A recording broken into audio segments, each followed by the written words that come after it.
Okay, well, the other video time length ended, and I've got probably 2, 3 more minutes. So here is video number 2. And I just quickly talked about the urinary system, but its job is to filter out toxins and waste out of the bloodstream. So you can see the red and blue tubes, that is the arteries and veins bringing blood to the kidneys and removing things. Which is why when people have kidney failure, they've got to go do dialysis, which hooks up to a machine and takes the blood out of their body, and then it filters the blood for them because the kidneys can't do it.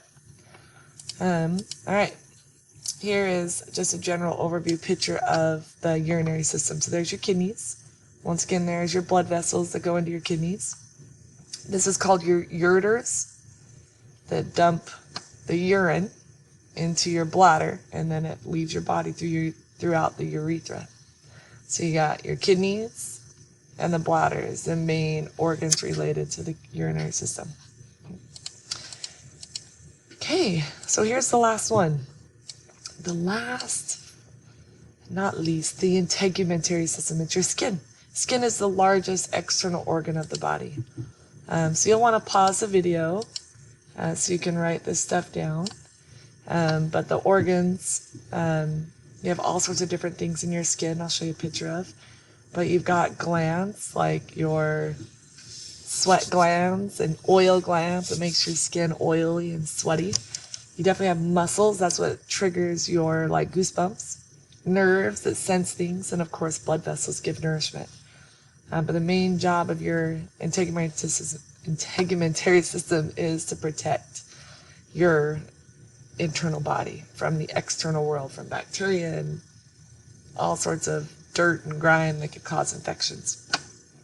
Helps keep moisture in, holds your body together, and helps regulate homeostasis, keeping your body to stable state. So here is an intense picture. Once again, you don't have to memorize these things this year.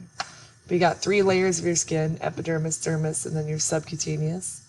There's your hair. It's wrapped up in this organ called the follicle.